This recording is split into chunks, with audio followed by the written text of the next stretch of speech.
New this morning, get ready for the biggest night of the Republican National Convention. Tonight, former President Donald Trump will take the stage to formally accept his party's nomination. Now, this will also be Trump's first public address since his attempted assassination.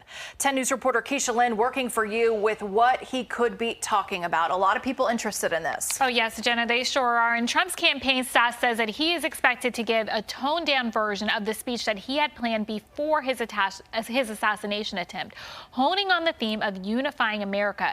NBC News is reporting that Trump rewrote it himself. It will also focus more on his policy contrast with President Joe Biden.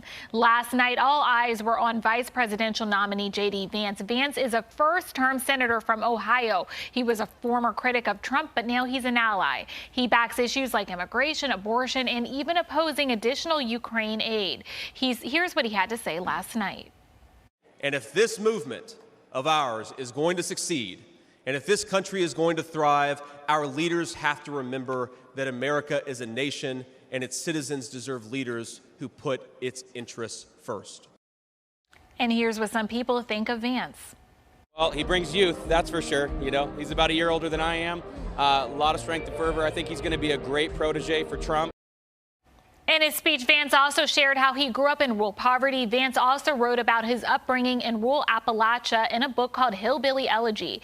As a Marine veteran, Vance is the first veteran on the major party's ticket since the late Senator John McCain ran for president in 2008. Meanwhile, on the Democratic side, President Joe Biden tested positive for COVID-19. But the press secretary says that he's feeling okay. He's also working in Delaware while self-isolating. Keisha Lynn, 10 News, working for you.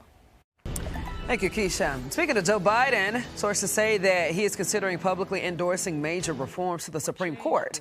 The changes would include term limits for the 9 justices and an ethics code. Biden also reportedly considering pushing for a constitutional amendment that would limit a president's immunity that would effectively reverse the court's recent ruling that defines immunity broadly.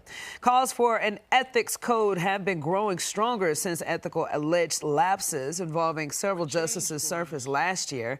President Biden formed a commission at the start of his term to look at potential Supreme Court reforms.